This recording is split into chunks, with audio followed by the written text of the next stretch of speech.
Hi, I'm Dante Ramos from the opinion pages at the Boston Globe, and I'm talking with Laura Carstensen of Stanford University. She's the co-author with John Rowe of an upcoming piece in Sunday's Globe about adjusting to longevity. Hi, Laura. Hi, Dante. How are you? Good. How are you? Great.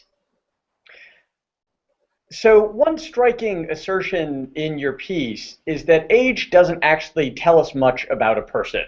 Education, you say, is a much better predictor of an older person's physical or mental condition than age is. Is that because educated people generally have higher incomes, or is there something about education itself? Mhm. That's the million-dollar question. We know that education predicts very well the status of people as they age. It's not clear what education is or what it does. It is more than income. Economists have looked at this very closely, teasing apart income and education is a better predictor than income. But education very likely does a lot of different things. It has what psychologists might call the sheepskin effect. It gives you something, a piece of paper that you can hand to someone, and that gives you a better job, a higher paying job, and you have a safer workplace, and you live in a better neighborhood. And so there are lots and lots of correlates of higher education. There are also some evidence that people with higher education are more likely to live healthy lifestyles, and that's another area where there's great interest. So what's interesting about this is that we generally don't think of poor health outcomes as something that can be prevented easily by certainly not through education. Here's a question for you. Do you have to start early? Is it the kind of thing where you only get the benefit of that when you're 20, if you're educated when you're 22, or is it never too late? Is it possible to catch up later in life? Well, there's some people who would argue that you do best investing in preschool education, that it's over by 22. But there's a lot of reason to think that education holds benefits at all ages. There's no reason to think that we wouldn't see benefits from education in older people as well. Interesting. Well, one of the big points that you make in the piece that's coming out on Sunday is that there isn't one way of aging.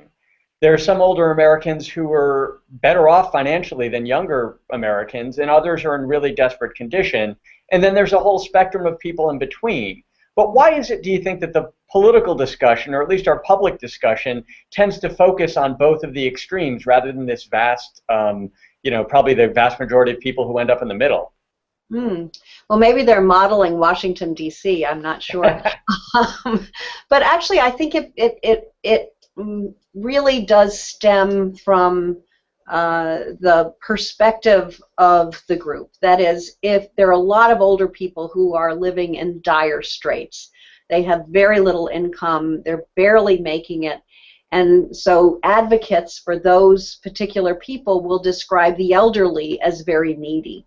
You know, ironically, it's the people who are most supportive of the elderly who often describe them in the most dire terms. Then we have on the other extreme a group of people increasingly loud among these voices that's saying, you know, older people have more money than any other generations. They do, by the way, if you look at the whole population. More likely to be homeowners, more likely to have savings.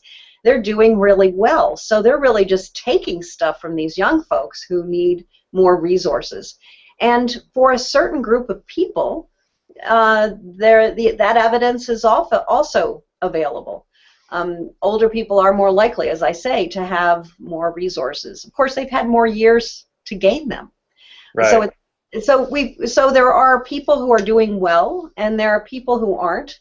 I think probably the most important part of this is that, in all likelihood, most of us are going to be in a group that needs help at some point in our lives. So even the educated and the affluent, at some point, except for maybe a very small percentage of people, are going to need health care, are going to need assistance in paying for that health care, are going to need help with income if they can no longer work.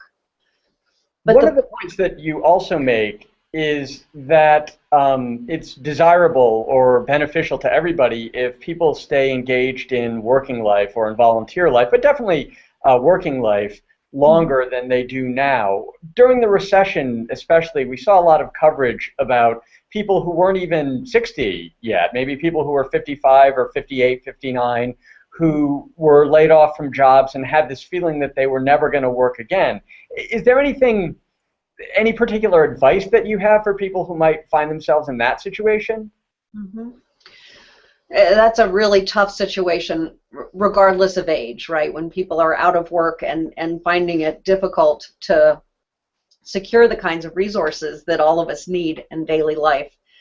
One of the things we've learned fairly recently is that when people volunteer, when they donate their time to communities and efforts, there are psychological and physical benefits associated with that volunteer work. But to your point, it also increases the likelihood that a person will find a job. So getting out of the house and getting involved often leads to, an extension of a network that can help facilitate employment. One last question. You write in your piece that it's important that people arrive at old age physically and mentally fit, and that this is an unprecedented challenge, that it's something that in human history we just haven't really confronted this problem before. I guess I'd want to ask you, are you basically optimistic or basically pessimistic that the United States is going to handle this right? I'm very optimistic. I believe that getting an average of 30 extra years of life is a tremendous gift. The reason it feels so tense at this point in history is that life expectancy went up so quickly in the 20th century that culture hasn't had a chance to catch up. And humans are incredibly sensitive to culture. It tells us when to get an education and how much education, when to work, when to marry, when to retire. It tells us all of these things about our lives and guides them. And the culture we live by today evolved around lives half as long. We need to develop a culture that supports people from very early on all the way through to 10, maybe more decades of life.